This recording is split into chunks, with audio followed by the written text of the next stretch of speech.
All right, guys, welcome to the stream. Just gonna make sure I'm online. And it looks like I'm live. Hello, guys. Welcome to the stream. I'm Williams. This is C-Sharp Walkthroughs.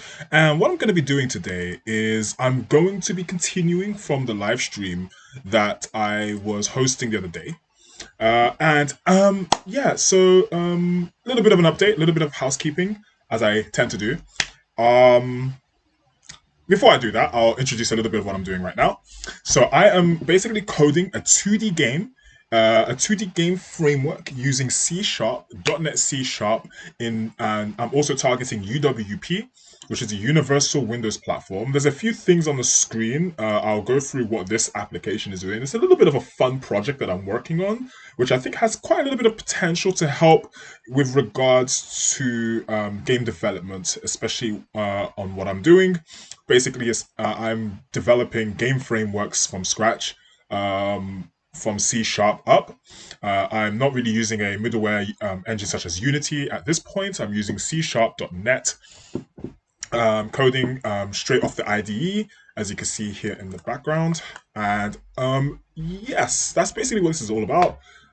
So if you want to create a Microsoft Store compliant universal Windows platform gaming experience, you may find these tutorials quite enlightening. So I'm literally going to be tapering off from I think it was yesterday I streamed or the day before.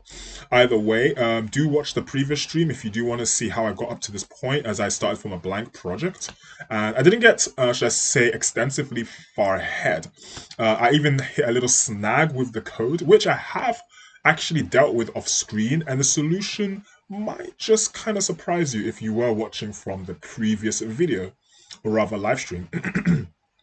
So without much further ado, I think I want to hop straight into things.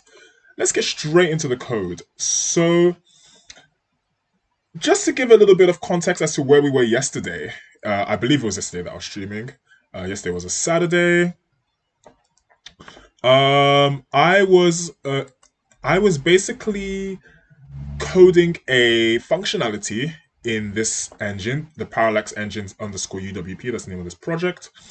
If I go to my models namespace over here and I open animated resources, I was effectively creating a functionality that allows me to pass file paths to assets. So assets could be art assets, it could be audio assets, perhaps even metadata.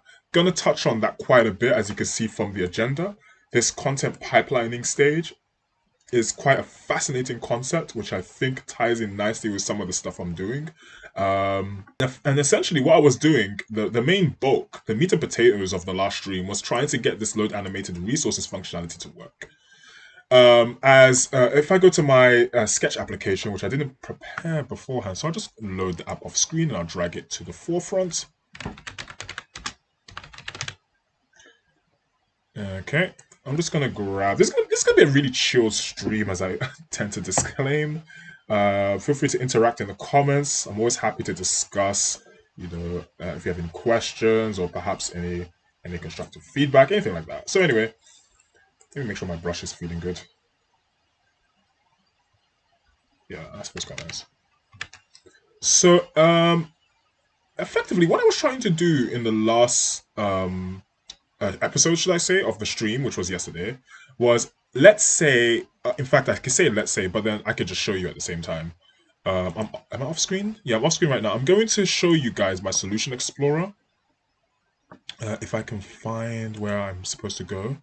Excellent.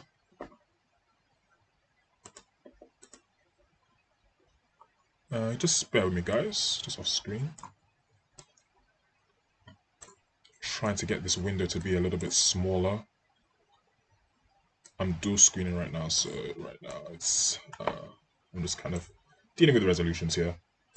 So as you would figure in a game, you have assets. You have a need for assets, especially for like a 2D action RPG or fighting game or something like that.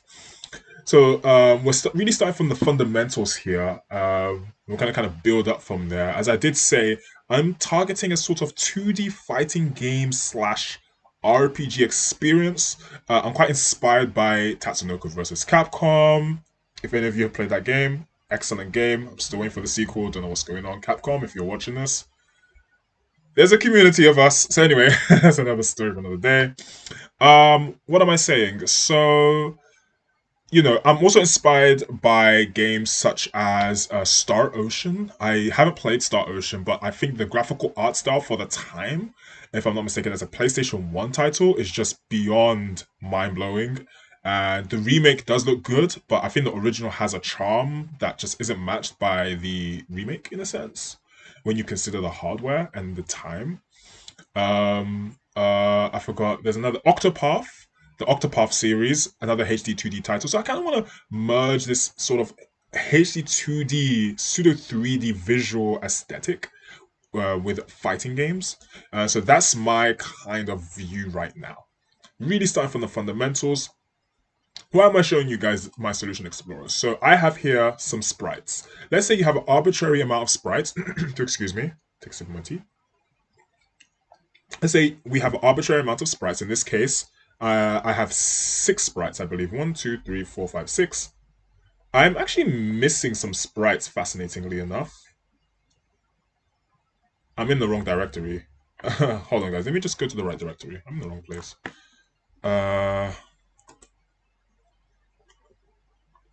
Let me just quickly go off. I'm just off screen right now. I'll just quickly go to my project. Oh my goodness, where am I? Parallax engine underscore UWP. I need to go to my assets folder.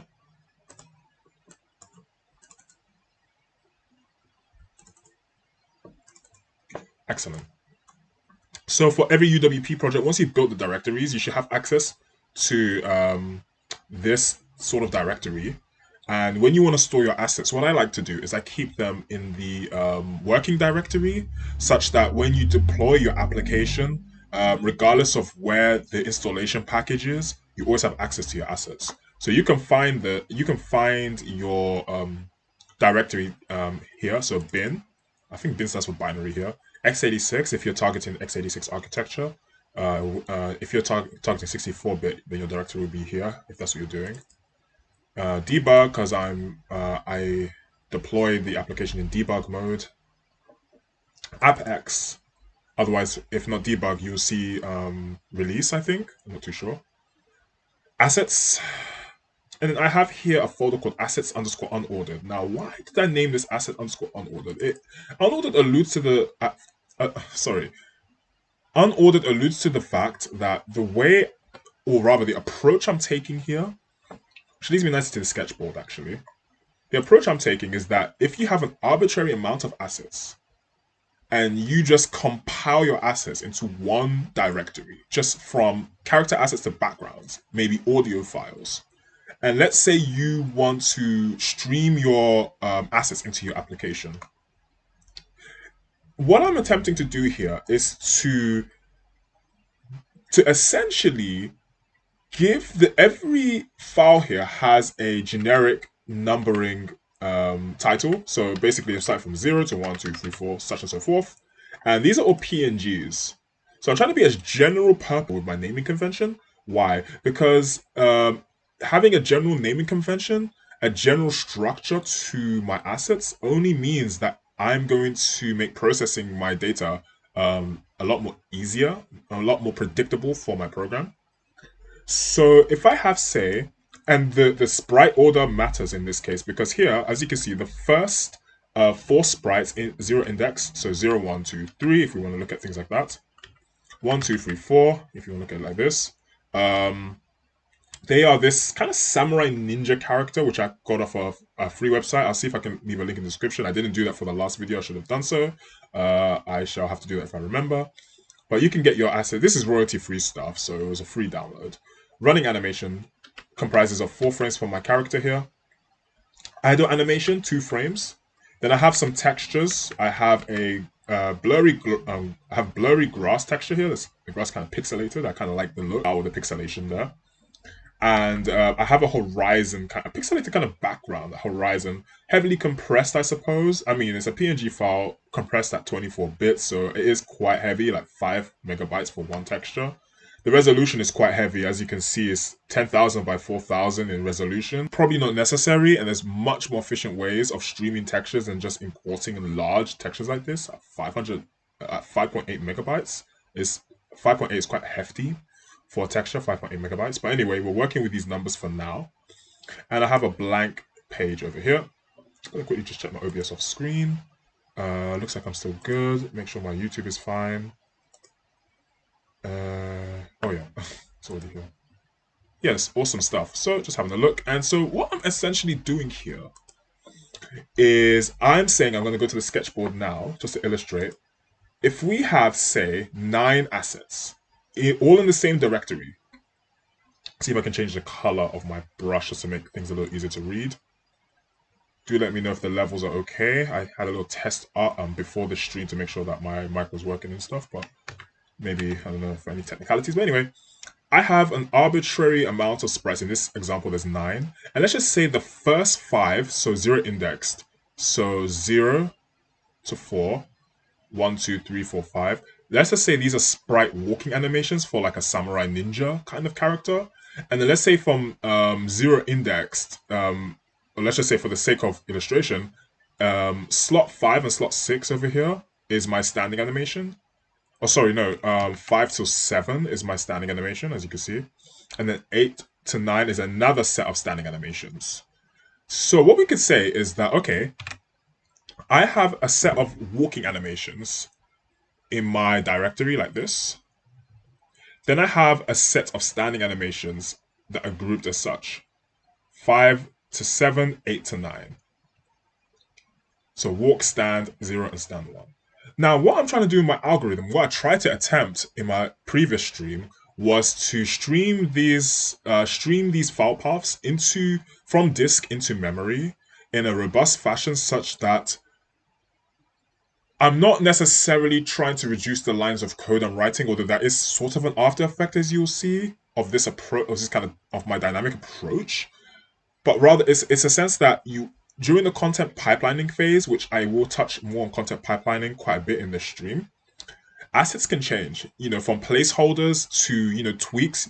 If you're in a development team in a studio and your designer is probably going through iterations of character design, but you as a developer need assets to illustrate a scene on the screen, then there's a chance that you will have various different versions of your graphical assets, from beta builds to final, designs for like a ninja, for example, a ninja character. So what ends up happening is that there's no guarantee that this walking animation will remain at 5 frames. Let's say the walking animation, maybe on your example studio situation, that maybe the art designer happens to create an extra 2 frames. How do we extend our framework to accept 2 frames of animation in our streaming algorithm, in our streaming structure, such that we're not essentially breaking the rest of the framework, or we're not really modifying too much? And that's the question I tried to answer. My screen is once again sending me this interesting message that my TV has not been active for a certain amount of time. So what I'm going to just quickly do is try and get this message off the screen, because I cannot see what I'm doing. So guys, the screen might just jitter for a minute. I do apologize. Let me just try and alleviate this issue on my end. See if this is going to work. If not, within the next 5 seconds, I will leave it as it is. And I won't be able to see the screen on my end. Apologies for this, guys. Let me just try and sort my screen out. Okay, awesome. The screen might just go black for a few moments, because I'm just trying to adjust my display. Just refreshing my display right now.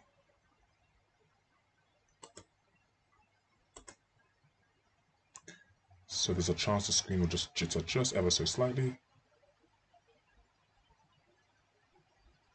Once again, sorry about this, guys. Just had to refresh my display there. Okay, sweet. So where was I? So if we take this approach of generally referencing our sprite assets, it means we can predictably group our assets. And if we can predictably group our assets in some structure like a list, if we say this is a list of file paths, then it means that not only can we dynamically populate our list, but anytime there's changes to the assets themselves, there is minimal involvement for the developer to change the code. And I'm going to show that in the code in a hot minute now.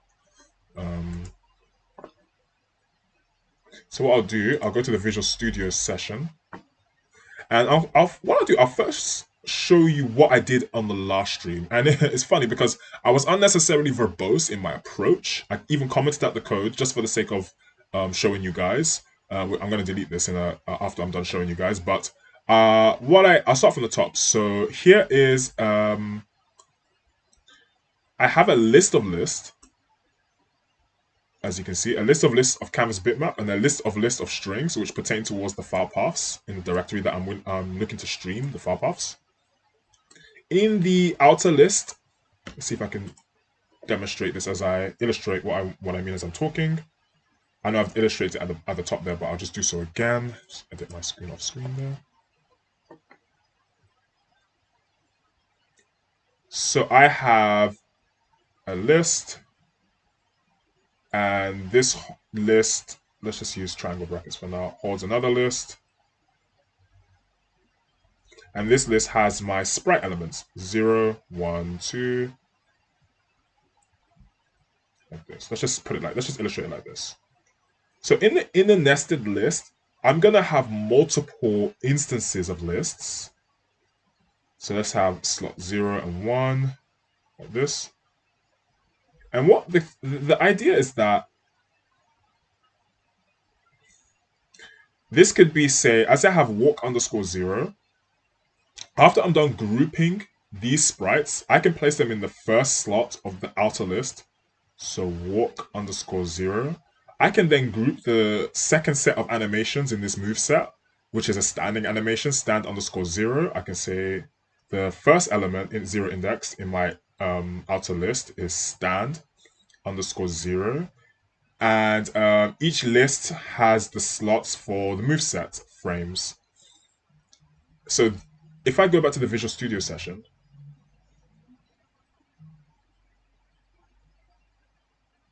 where am I? Ooh, goodness me. Excellent. So I'll just quickly save the project. I'm basically saying, okay, I'm looping through my outer list. I've set a limit. So the nested list entries. Now, the thing about this approach is that you do have to set some hard coding in a sense.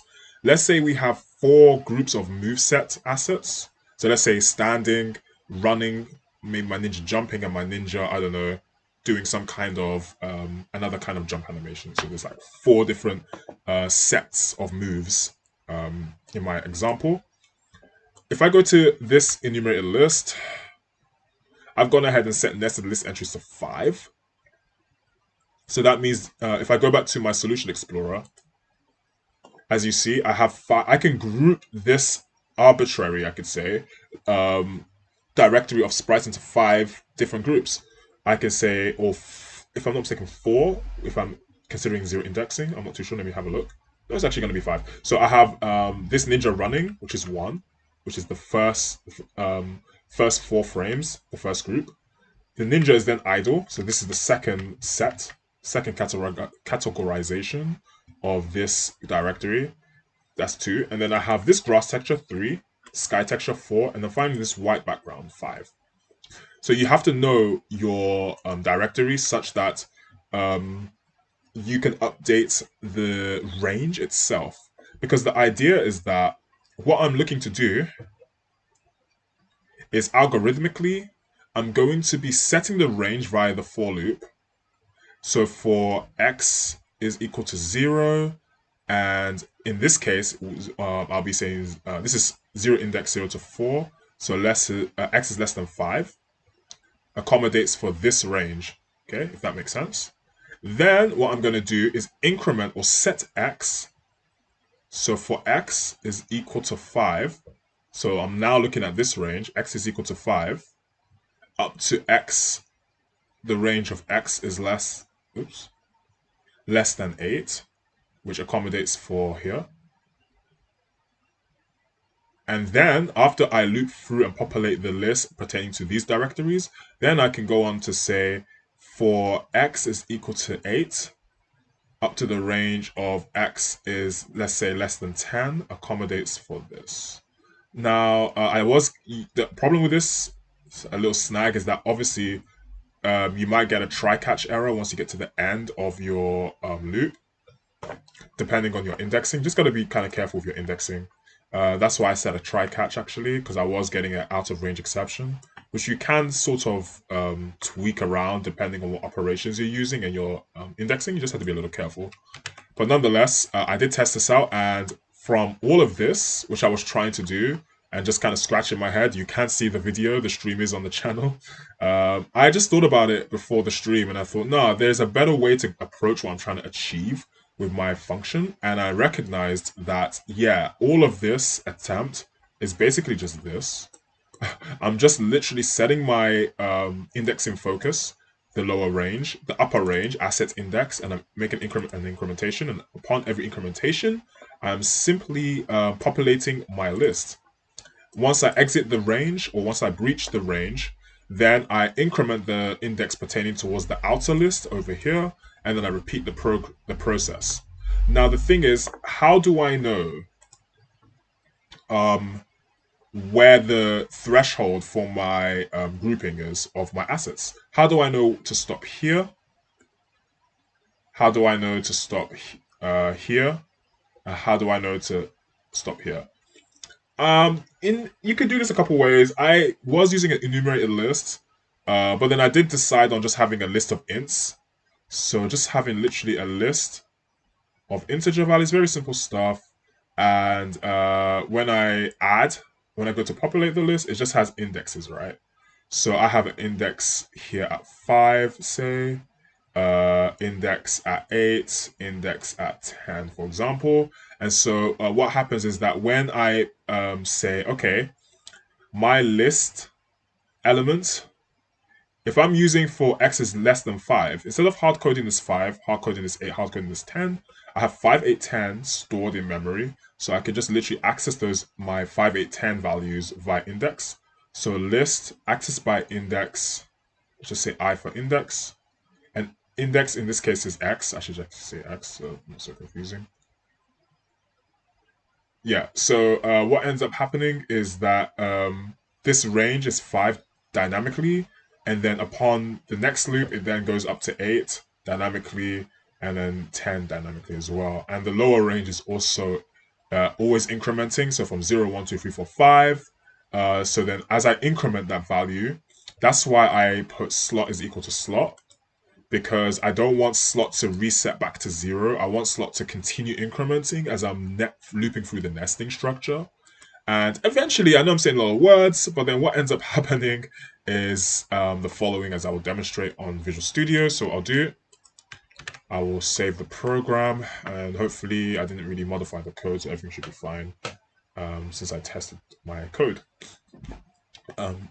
Excuse me. I'm running in debug mode.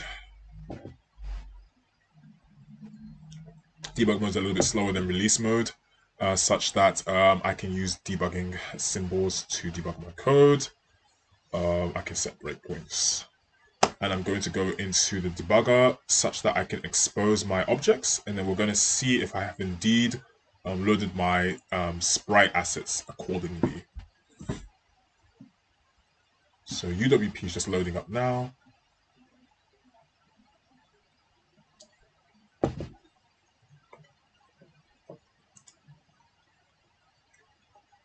If anything happens such that the stream gets interrupted due to technical issues, I will get the stream up and running once again, as my laptop can get overloaded sometimes. I am on charge, so things should be fine regarding my battery, but just in case, you never know, internet could cut, don't know. Okay, seems I've hit my breakpoint. And what I'm going to do, I'm going to scroll up.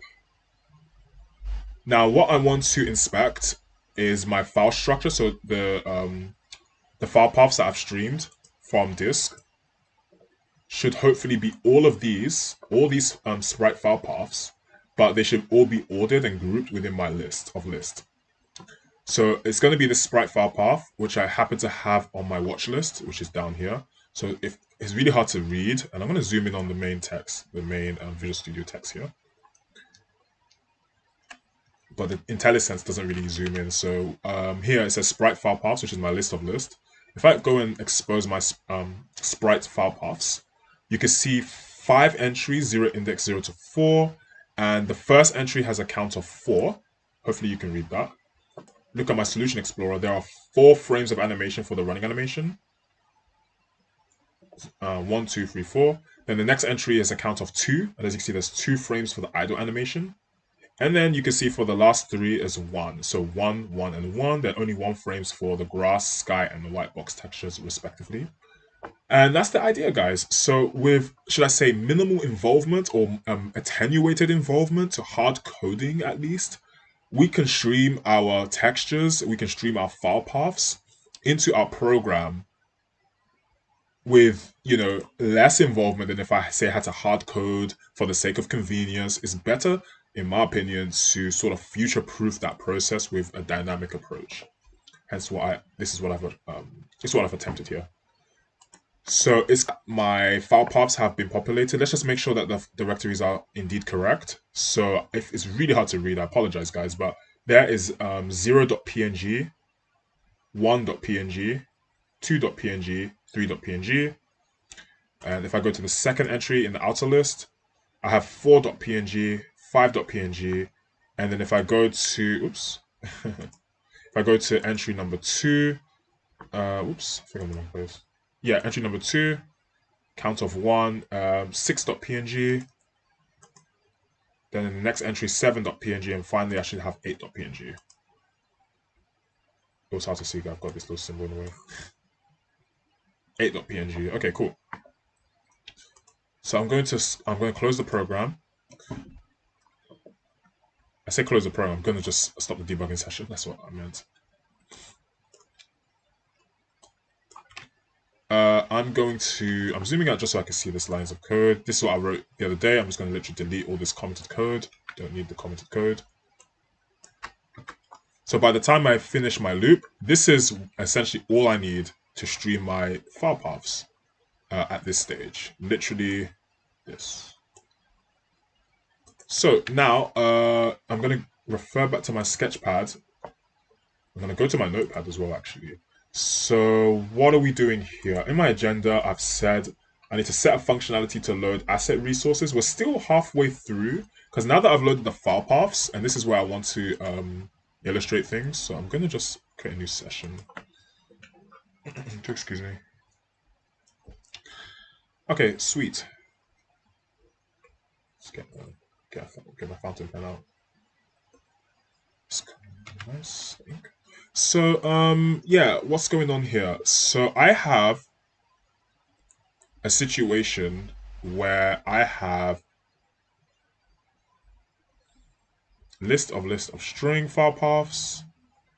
Now, the thing about Win2D, which is the graphics API that's powering the graphics that I'm using, Microsoft have published a library called Win2D. It's Direct2D. Win2D leverages the prowess of Direct2D. I'm sure there are underlying libraries. There's underlying API that kind of leverages DirectX / Direct2D APIs. Hence why Win2D is relatively quite fast, but it's quite simple to use as well. So I have a list of string. So these are my file paths. But what we actually need to pass into our canvas bitmap is a canvas bitmap object, as you can see, canvas bitmap. And so I need to quite symmetrically have a list of canvas bitmaps as such. Because then the idea that I'm trying to do here is that, okay, it's just easier to transpose the file paths into comparable slots in my canvas bitmap by keeping a fairly symmetrical structure. And then once I have my list of lists populated, I can then pass my my grouped canvas bitmap objects to my canvas bitmap. I'm sorry, my canvas animated control. a canvas animate to control. And once we do that, then what we can do in our draw call, all we have to do is just feed our draw call with our canvas bitmap objects, which we can now very conveniently access from our list of lists. And because the list of lists is very organized and structured, it means we can specify what animations, what like ninja samurai move sets we want to render. Maybe within the range of, I don't know, 129. Maybe we have a heavy list of like, over 500 sprites, and we have, I don't know, just an example. Index between 129 to like 200, we have like some frames of animation we want to render. Well, that's quite convenient because all we have to do is just set our range in code and just literally pass our indexes to the draw function, which with Win2D is not quite difficult to do. As you've seen in some of my previous video, hopefully, you'll know that to achieve animation with 2D sprites, once you know how to, to animate, it's not that difficult. It's actually very convenient, and you can get creative too to create some functionality within your program to really streamline the process rather of animation. I'll see if I can show that if we have time. Probably gonna aim for like an hour half max for the stream. I don't want to overrun too much, but it depends how far we get. Just gonna save this. You know what? I haven't actually spoken about this. Now, this leads me very nicely to this concept of content pipelining. I want to talk about this because I think this concept is quite exciting. Do excuse me. I want to preface this by recommending a textbook. I recommend this to myself as well. I haven't really read this extensively, but I did have a brisk read through some of the pages. Game Engine Gems 1 by none other than Eric Lengyao. This book was compiled, I could say, by Eric Lengyao. And again, I'm kind of a fan of Eric's work. I think he wrote. Did he write the 3D game programming book? Well, that was Frank D. Luna. I'm looking at my book now on my library just over here. But there's another book that Frank D. Luna wrote, which was, I think, 3D maths for game development. If I'm not mistaken, someone can kind of hit me up on that to make sure in the comments that I got that right. I'm not too sure. Let me know. But anyway, Eric does go into detail, as I've kind of made a note here on page 24, about this collada.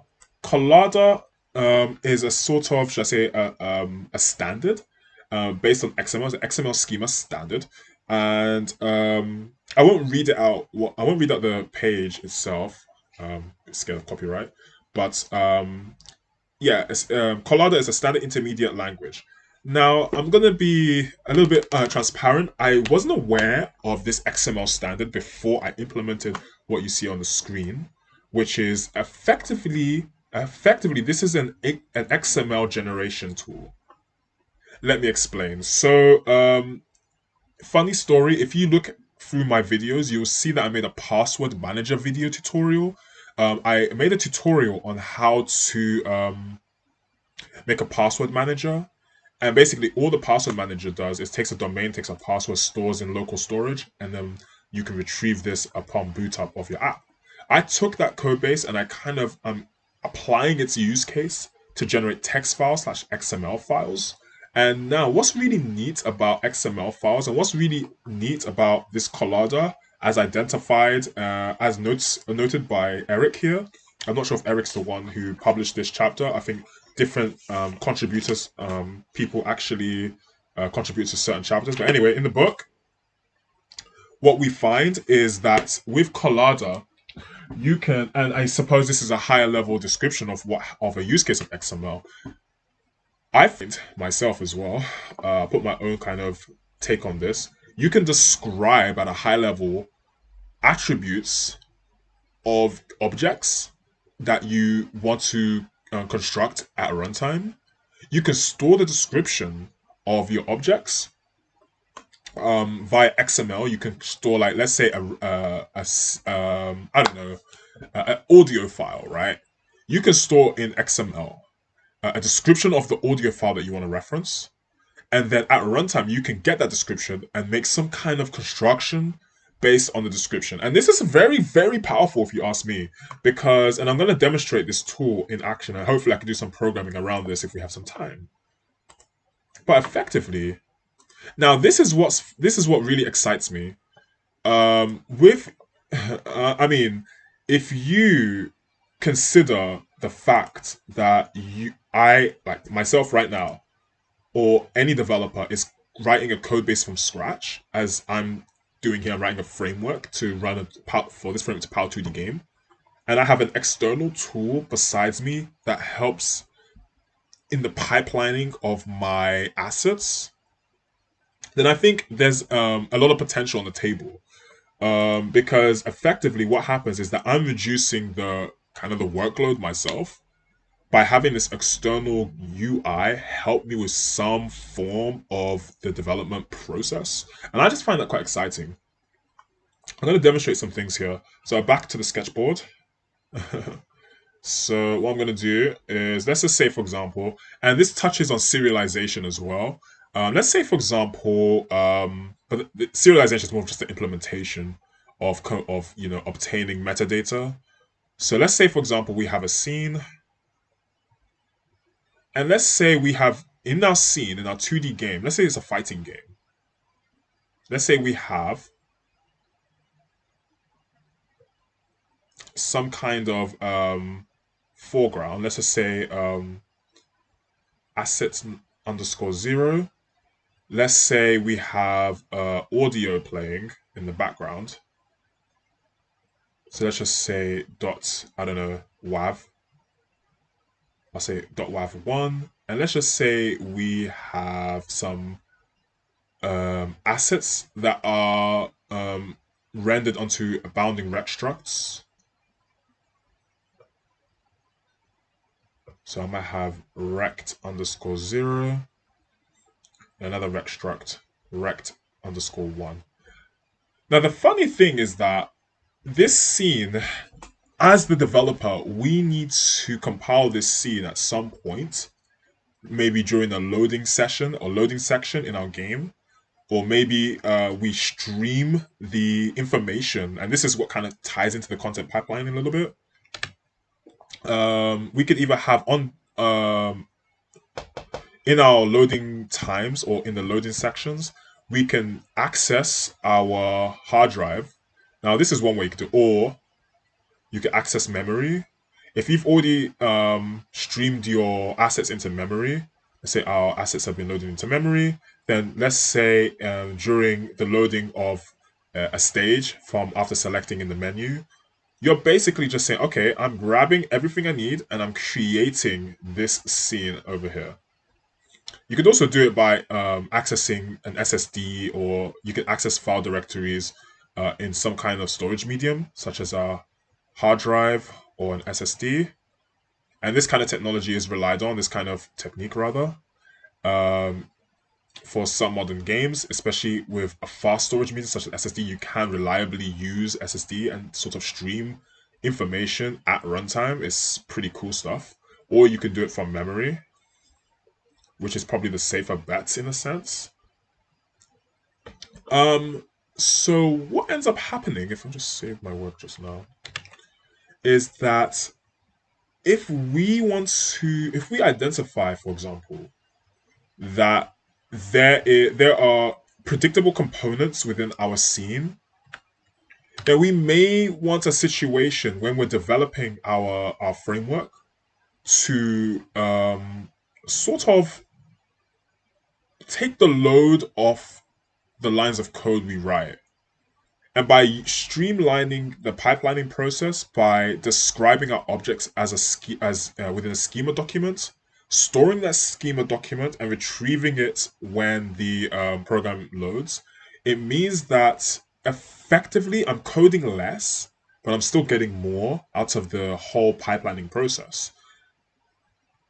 It's arguable how efficient this could be, but I believe, and I think with Eric's, if you do get a copy of this book, it goes into a great amount of detail than I am skimming through right now about content pipelining. I'm only touching the surface and I'm not an expert on the field. I can even show you very quickly. I have a page up here the Collada standard. Good definition here on the Chronos website. Collada defines an XML schema or XML-based schema to make it easy to transport 3D assets between applications. And you can continue to read. Because XML is basically like a base level, universally understood language in a sense, you can use it effectively in transit to transpose different objects or describe different objects across frontiers of platforms and languages. That's what makes it quite fundamental, if you ask me. Okay, we will dive into the code soon. So sorry, guys, but I think it's quite important that I go through the context of what I'm achieving, what I'm setting out to achieve here. So let me get the notepad out as well so I can keep on track with things. Yeah, so that's effective. That brings me back to the tooling. So I'm going to demonstrate this. So what my tool effectively does, you can see some metadata has already been stored as I've been kind of practicing and testing my app. If I say I set a name for my file name, let's say I want to describe this scene over here. I have wav, rect, and assets 0. I could say, okay, I could say effectively, I have rect underscore 0. Let's just put a double dash like this. I could have rect underscore 1 and a double dash. This is just an example for now. This is not actually like a language I'm writing or some kind of standard I'm writing, but there are XML standards out there such as Collada. And I could have say wav underscore 1 and I can have assets. And then now, that's the file name though. So what I'm going to do, I'm just going to copy and paste that here. So this is the XML metadata. I'm describing this scene. I'm not actually storing the objects themselves. Now this is what's quite important. I'm not storing the objects themselves. I'm describing the objects such that the application consumes the description of the objects by the metadata, and then the description is interpreted as perhaps properties or maybe certain function calls, and then you can recreate your objects at runtime. That's what makes this kind of schema approach quite efficient. And I'm going to give this schema a name for the file name. I'll just say, let's just do all caps schema underscore 2, just an example. I'm going to store the metadata. As you can see, the fields have refreshed, schema underscore 2, and we can just see things here. Now, for the sake of time, what I've done in my Solution Explorer, I've gone into the directory where the metadata is stored. And it just so happens with UWP, when you're dealing with the file storage API, your files are stored in a hidden folder, which typically, if you're running Windows 10, I find is actually hidden. You need to go into your Windows settings to expose the folder itself. A quick Google search will help you to find that folder. Windows 11, you can find the folders by default, I found, albeit the folder icon's a little bit different, so you know you're looking at a hidden folder. But if I just show you guys what's going on here, you can see that, okay, schema underscore 2 is here in my directory. This is my local state folder, and this directory pertains towards my hidden folder file path, which typically developers use this for storing data and metadata pertaining to their applications, UWP applications. So in this case, I'm taking advantage of this technique of storing my metadata.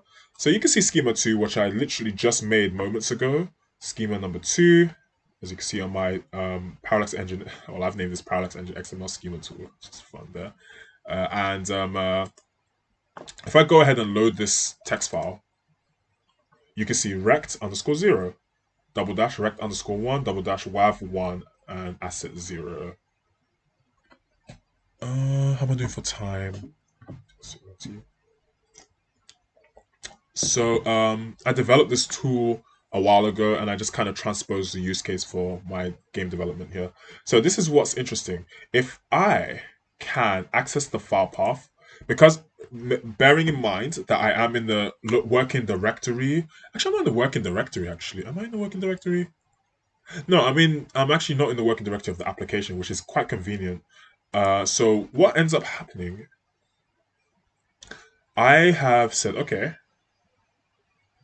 I have just stored uh, an XML schema describing this scene. Uh, say Solution Explorer, and all I have to do is fetch the metadata at runtime. So the tool has done what the tool has to do. Now in the Visual Studio session, I can have some code here, and the code basically just says, okay, fetch metadata,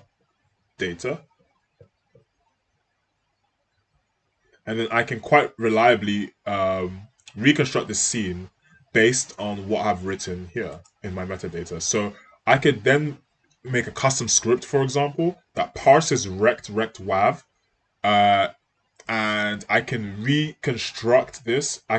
This could basically be like maybe the dimensions of my rect, maybe the position of my rect on the screen, maybe the particular sound file to access stored in SSD or my hard disk. Yeah, you can be very creative with this approach. So I know this is a long-winded explanation, but I think it was quite good that and quite adds to the should I say the value of this workshop as well. Let's see what I'm doing here.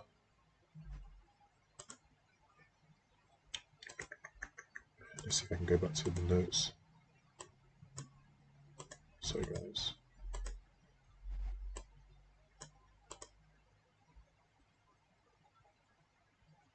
So I've set the functionality to load asset resources effectively, but we still haven't done the canvas bitmap stuff. So I'm going to leave this one blank for now, because we still need to create a symmetrical, well, I've already created a symmetrical list. As you can see, I'm going to zoom in because I know it's a little bit, I'm zoomed out quite a bit. I have my list of canvas bitmap ready to go. And so to populate this, it's going to be fairly simple and perhaps even fairly symmetrical to how I populate the sprite file paths.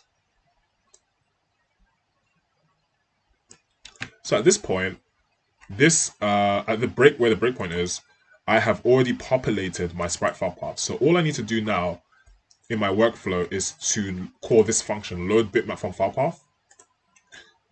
And I'm going to use my sketchbook because I like to just plan things out as I code for like each block of functionality, more or less. Just so I don't get too caught up in my coding and then I get lost. So I have here my list of string. And this is my file paths. I just say, for example, file path list. And then now I need another function, which basically my function looks, my function calls a for loop. I set a for loop.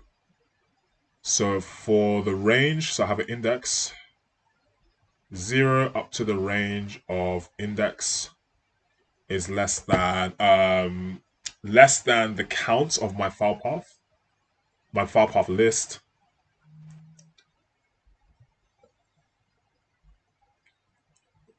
The file path list dot count. I increment my index.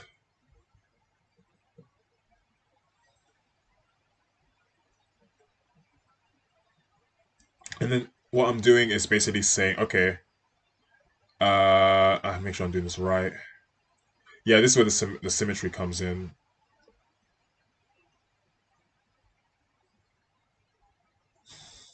To populate my inner list, my nested list. Now I need to do for my file path list, say FPL, file path list indexed at this value index pertaining towards the first slot. I'll make sure I did that right. Also, guys, so for the range of index, let's say index number 2 is 0 up to the range of my file path list, and we're locating the first slot of my outer nesting which we can access via index over here. So this index can reference where we are in the outer list nested, the nested outer list rather, or the outer list encompassing the nesting rather. And then I can say increment index 2, so index 2 increment. And then what I'm doing is saying, okay, as I have a file path list, I also have a canvas. Oops. A canvas bitmap list. And my canvas bitmap list is fairly symmetrical to my file path list, in the sense that I have a list of canvas bit. And then I'm saying, okay, in my canvas bitmap list, I want to access, so I have to be careful with my indexing here. I want to access the first slot of the outer nesting, so the value of index. And then from the value of index, I want to access the first slot of the first entry of my outer nested list. So that would be the nested list first entry. So I'll have to actually use index 2. And then I'll be accessing, at this point, my nested list. So I'll be accessing this, where I can populate my individual moveset frames. So I can say add. I'll be able to call the add function. And then all I'm doing is adding my file path. When I say add, I'm then calling the, I think it's a function call, which basically says canvas bitmap. And then just for the sake of simplicity, I'm going to say generate. So canvas bitmap generate, and then what you have to do, you have to kind of pass the file path as well. So for my file path list, again, index 2, the same values. So I'm generating my canvas bitmap by passing the respective file paths, which are PNG image files. And what Win2D does, it takes PNG image files and then converts images to canvas bitmap objects. That's what Win2D can do, because then Win2D can deal with these canvas bitmap objects at runtime. These canvas bitmap objects can then be used to render graphics. So I'm gonna hope that I follow my own logic here in the sense that I don't get too lost. Again, my logic here is very similar to this. Let's make some more space here. How am I doing for time? Just quickly check my OBS session. Okay, just under an hour, which is kind of cool. All right, so oh goodness, I'm in the wrong language. Sweet.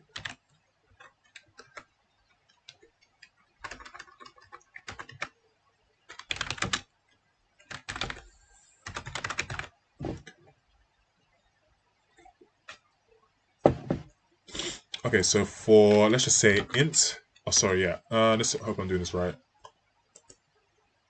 I'll keep things fairly simple for now. For int index is equal to 0, as I've kind of outlined. Index is less than my file path list. So my sprite file paths dot count, which pertains to the outer list. So index increments. And then now what I'm doing, I'm basically on this section, my nested section, and I'm going to say for another index. So if I have another for loop, so I'm going to add a comment at the top here. I'm looping, so I'm going to loop through the outer list. And here I'm going to loop through the nested list, and I'm going to populate the list with asset objects via canvas bitmaps. So let's say, if I say that int index 1 is assigned 0, index1 is less than, and I'm going to grab my sprite file path. Now, because we want the nested list count, I'm going to access by index the first element, which is 0, index at 0. And because we want to be dynamic here, I can just use the value of my outer index here.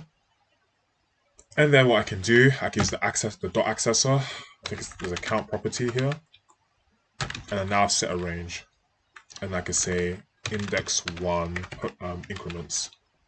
Now, all I have to do, I'm going to refer to my notes because I've forgotten off the top of my head how to generate the canvas bitmaps. Do I have Notepad++ here? Oh my goodness. Let me just load Notepad++.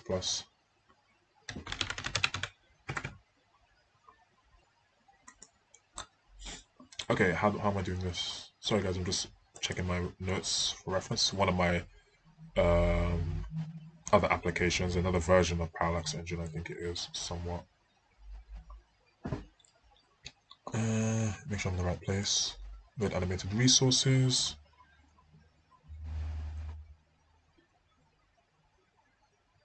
Nearly there. Trying to find the line of code I need. I found it. So now I'm accessing my list. Is that how I have to do it? Okay. Do I have a did I declare canvas bitmap object? I'm gonna have a look now. Oops. So I have a list of canvas bitmap, but what I'm gonna do, I'm gonna have private canvas bitmap. I'm gonna say canvas bitmap object. Keep this as a field for now.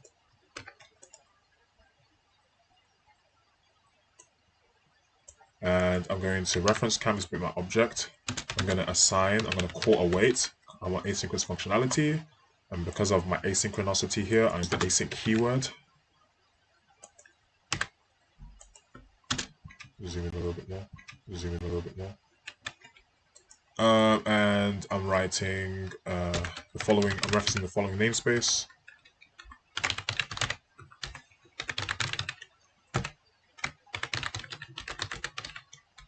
Calling load async.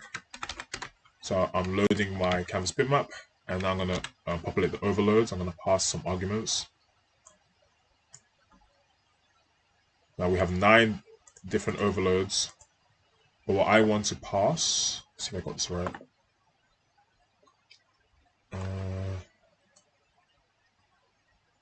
Generate resources.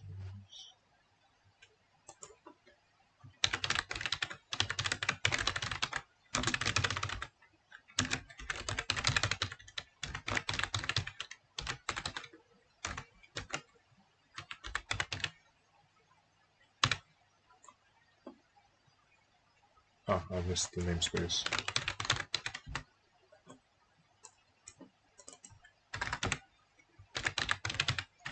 On canvas create resources event argument, I'm going to say E. And then I'm going to pass here.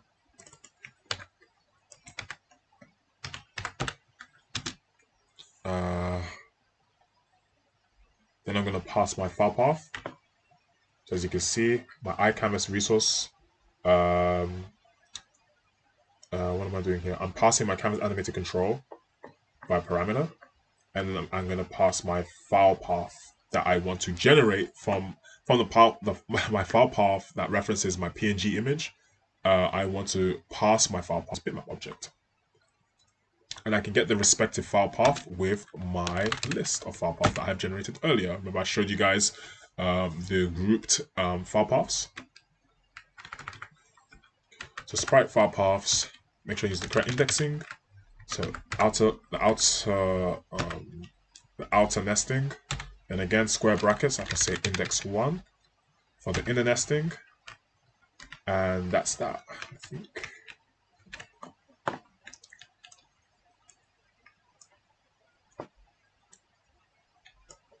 Okay, awesome. And then now, once the canvas bitmap is loaded, I can then add my canvas bitmap object to my list. So I can say canvas bitmap list. I think, what did I name my canvas bitmap list? assets. Okay, fair enough. So assets.add, add my canvas bitmap object. What's that? Ah, oh yeah, I need to just make sure I'm going into the nested listing. So index, and that's that. So I'm in the nested level of my asset, of my listed list. Okay. And I think that's it for that function. Let me make sure I've done this, make sure my indexing is correct. Yeah, this is fine. Yeah, this is completely fine, I think. So what I'm going to do, again, just going to reference my notes very quickly, guys.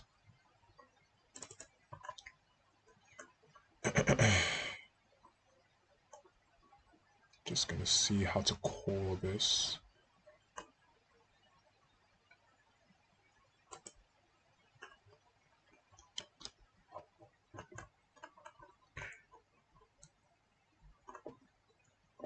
Sorry guys, I'm just have entered silent mode for a second so I can quickly see what's next.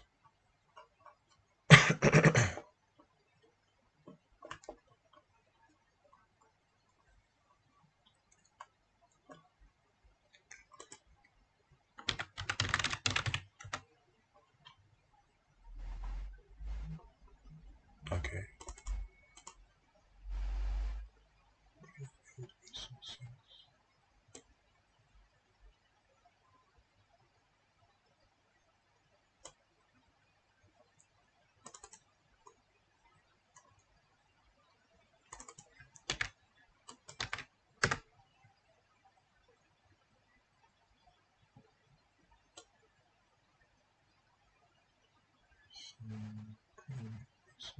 Okay, I get it.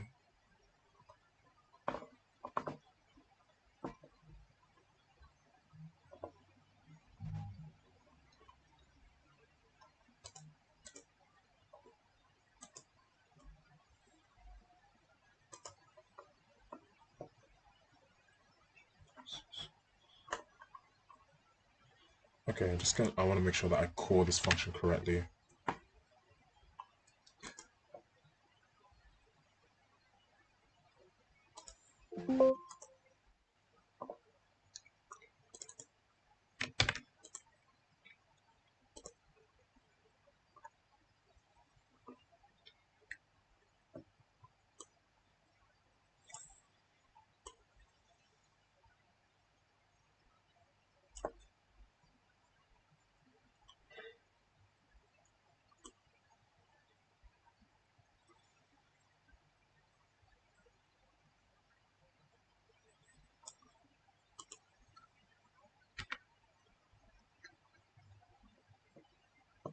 Yeah, of course.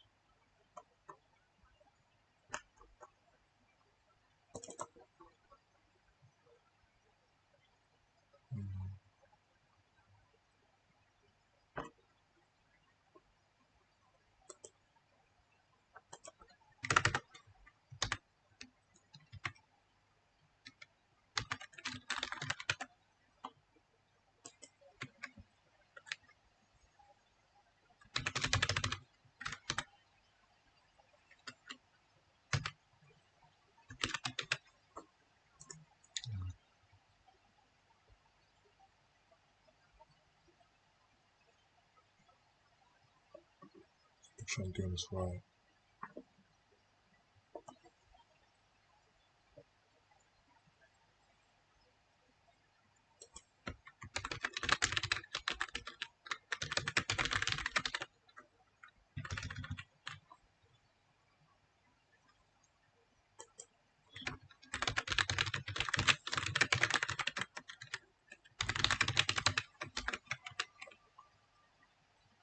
Canvas create resources.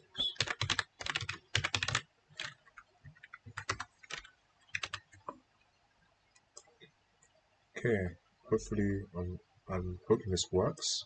If this works, that'll be cool.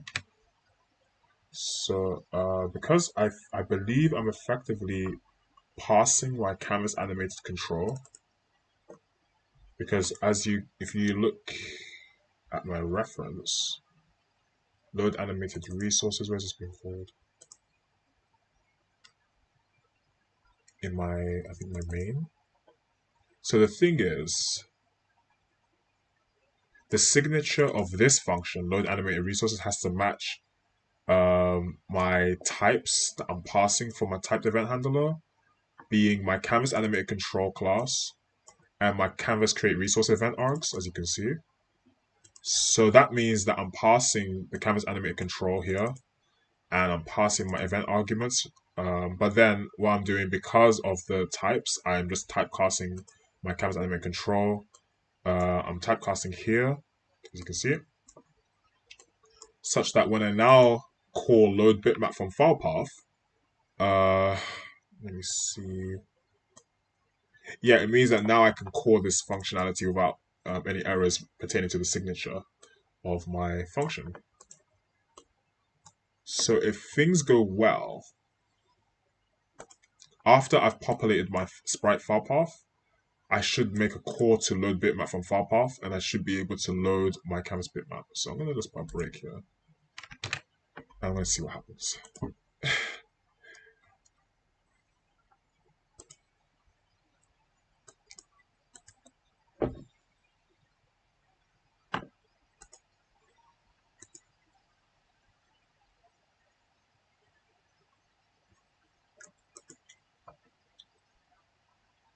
Okay, UWP just loading up now.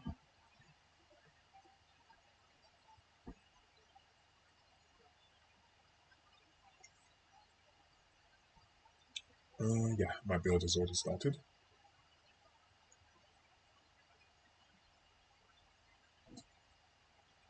Awesome. Hopefully I hit the break. Not too sure. I need to wait and see.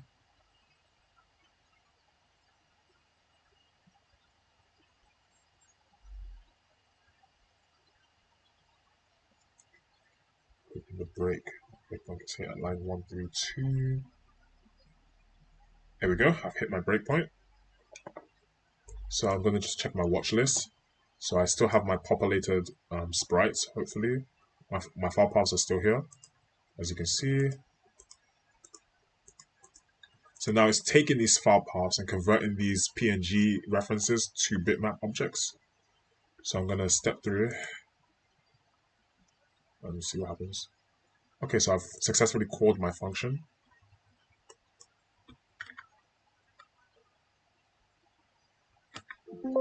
Ooh, okay, cool. What I'm going to do, I'm going to set a break here. My count is 4. As you can see, we have 4 entries here. So we have the correct count, as far as I can tell. Let's see if this works.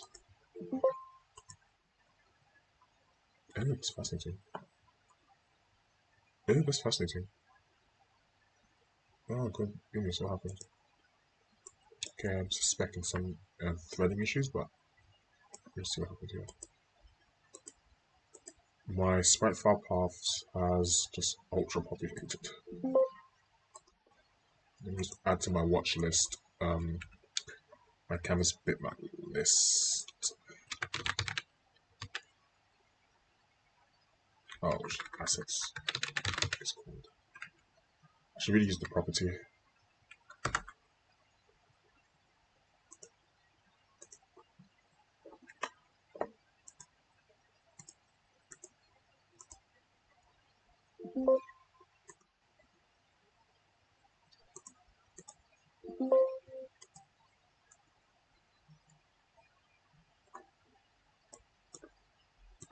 Okay, get an index out of range exception. Index is 0, assets is 0.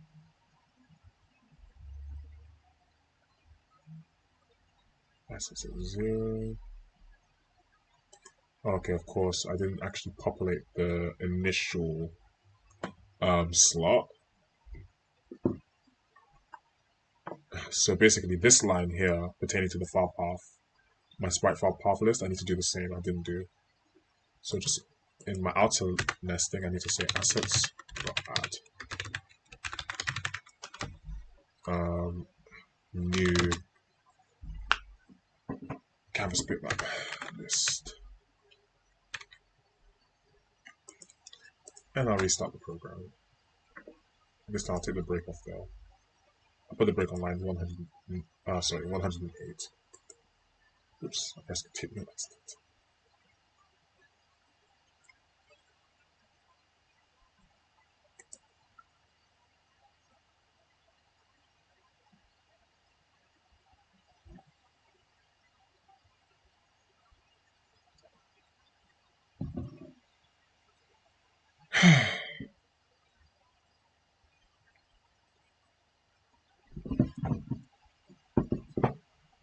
Okay, I've just restarted my program.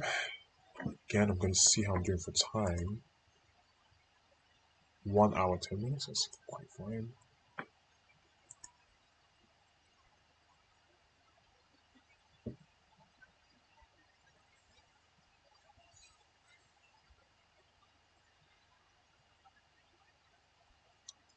Before I hit my break. Yep.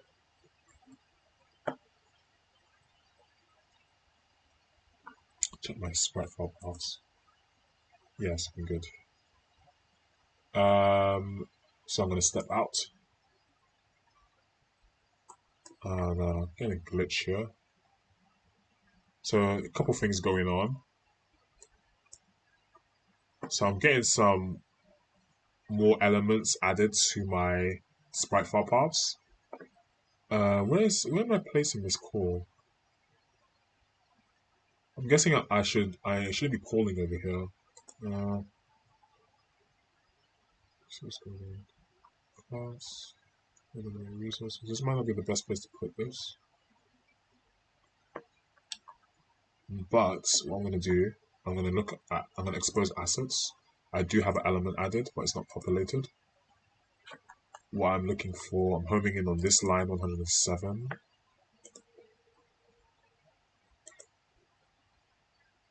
Okay. Canvas bitmap object has been assigned. Assets has updated. And as you can see in the first slot, I have a canvas bitmap object. You can see here.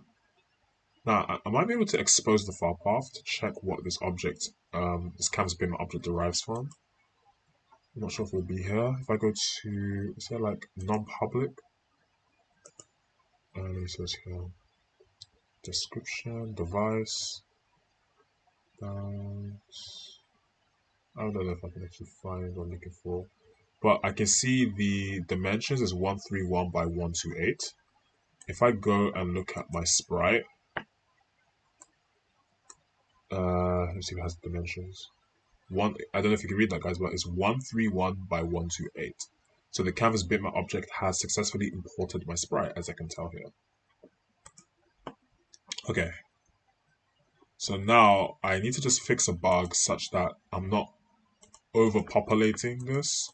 But I want to first just verify that I'm populating my canvas bitmap object list properly. So I'm going to get rid of my break at line 108. I'm going to set a break at the end of the function, and I'm going to step out. Now that's fascinating because it didn't step out. I didn't hit my break. Oh goodness, what's going on? Oh, I did. Okay, here we go. So I hit my break, and this is weird because I'm getting a count of 14. Let's see what's going on. Which is, I don't want to say it's good, but the good news is that, yes, I have imported my sprite successfully, I believe, because as you can see, sprite file paths, I have assets indexed at 42111. And in my canvas bitmap list, which is I've titled assets, I have I have, oh goodness, that's not the right number. I'll just deal with that. But I have 4211. Let me see that's right. So I have some issues going on here pertaining towards probably indexing and things, but I'm going to see if I can clean that up. But essentially, we have the core functionality running, but it's not correct. I'm not gonna, I'm not saying this functionality is correct, but I can see the direction I'm tapering towards.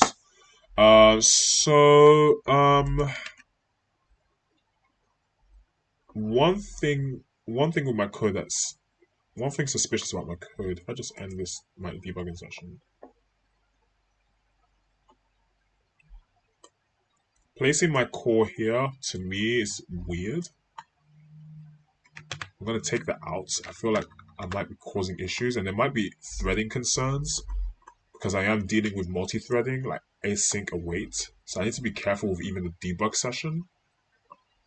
Where do I call load, like my load animated resources? My load animated resources. This function here. Sorry, guys. At constructor level. Very well. Load canvas resources. That's my reference. But if I go to a constructor, let's go right here.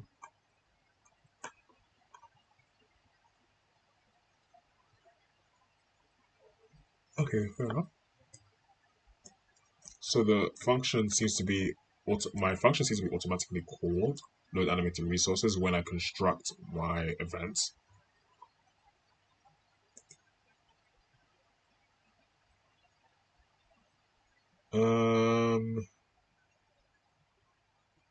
I mean, I should, as long as I'm out of this looping nesting, I'll do, if I set that there, again, as I did, I shouldn't really have any concerns. I think it's more to, possibly the setting of my breakpoint, kind of messing up with the threading timing. I'm not 100% sure on that. I might need to step through it line by line. But what I'll do, still break on 107, I'll run things. I haven't even demonstrated the schema tool yet.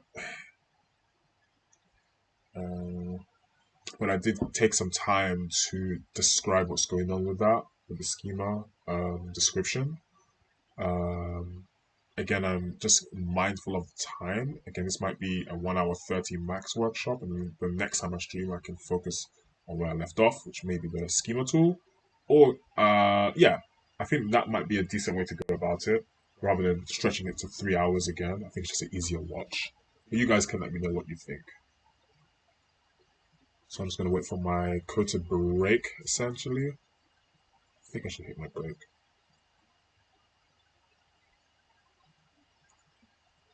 Awesome. Now I'm going to inspect my objects again. Again, I'm getting some weird counts here. I'm getting 10 and 14, which make no sense to me.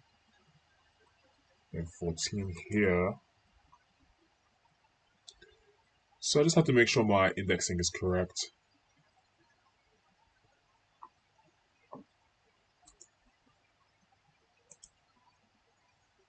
So somewhere down the line, this call has broken the code because I didn't have this issue before I called this.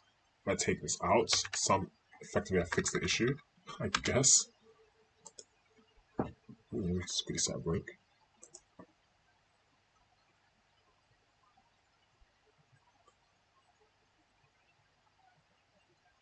And I'm suspecting I can call my canvas generation function somewhere else, where my code won't break.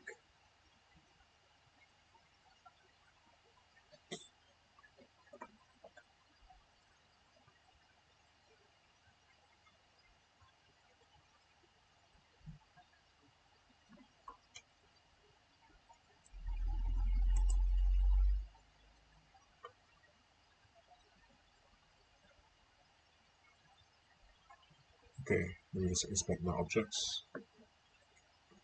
So the counts seem correct now. I have a count of 5, 4, 2, 1, 1, 1.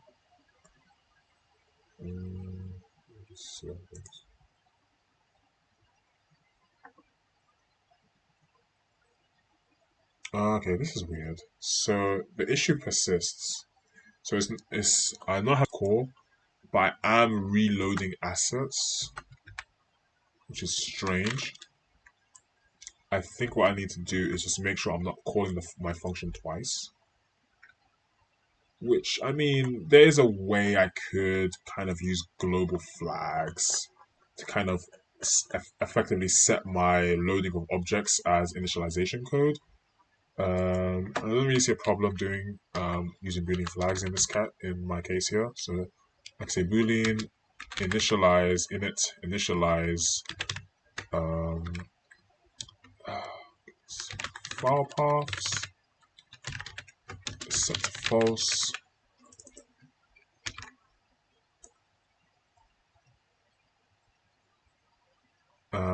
Then what I can do, let me just close my debugging session. Where am I? So once I've loaded the file paths,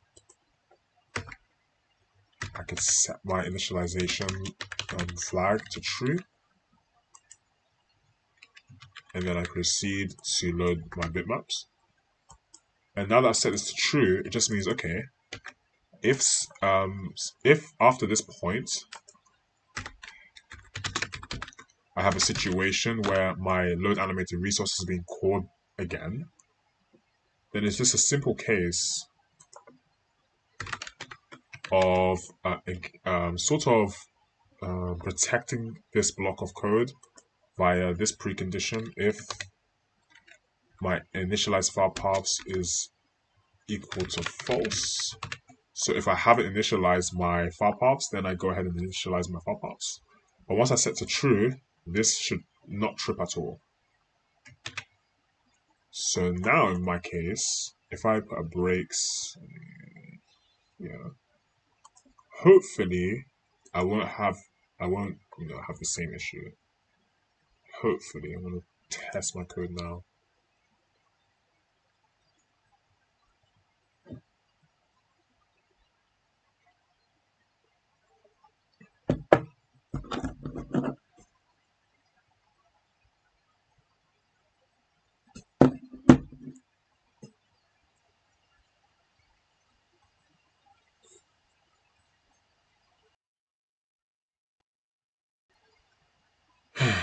Okay, wait for UWP to complete. Wait for UWP to fully load. Hopefully I hit my break. Have I hit my break? Yeah, okay, cool. Check my objects. Yeah, sweet. No, this looks a lot better. So I have a count of 5 for my sprite file paths, and I have a count of 5 for my assets file path. So I have 2 symmetrical list structures, list of lists, one list of lists holding string of file paths for my assets, and another list of lists of canvas bitmap objects, as you can see here. So far, so good. So from here, we can actually start calling our draw function such that we can actually start to render onto the screen. So what I'm going to do is just close my debugging session. Before we start going into the drawing stuff, so what I'm going to do, I'm going to cross this off. So we've set the functionality, I've set functionality to load my asset resources. Cross that off. And the next step I want to do is kind of touch on the content pipelining stuff. And I mean, this is a little bit involved to set up, I will admit. What I'm going to do is have a look at my tooling. And what I'm going to need to do, since I've serialized the data, now I need to deserialize the XML files and parse the information such that I can then reconstruct a scene or like look at some metadata here, like in this example, rec struct references, and I can reconstruct my recs based on my descriptions here. What are we doing for time? Maybe this content pipelining stuff will be a good place to start for the next stream. I'm just underneath 1 hour 30, so I think this is going to be a lovely place to kind of stop the stream. Just before I go, guys, I just want to shout out. First, I want to say thank you for tuning in. This has been quite fun today. I am on Fiverr, but I do also have my freelance services online via Jimo Studios. I think the link is in the description. So just have a little nosy if you're curious at what I offer, game development support, and I'm on Fiverr. Link should be in the description. Just some housekeeping there if you're interested. If you're not, just stay for the ride and just enjoy the content on the YouTube channel. Alright guys, I'm really grateful for those of you who may have tuned in till now, and happy coding. My name is Will. Just to kind of summarize things, it took us a bit of time to kind of go through the content pipelining concept. I was able to stream my assets from file path and convert them to canvas bitmap objects, my file paths. the file path reference PNG images. So that leaves us to have some fun in the next stream with the content pipelining stuff, and also to start rendering onto the screen. Now that we have canvas bitmap object grouped in lists, now we can just literally core draw on those objects and just draw. It's literally a one-line thing. But obviously to dynamically allocate animation routines and stuff is a little bit more involved. Guys, thanks ever so much for watching. I'm very grateful for your viewership. My name is Will, and I bid you all a great day, evening, or night. Goodbye. Take care.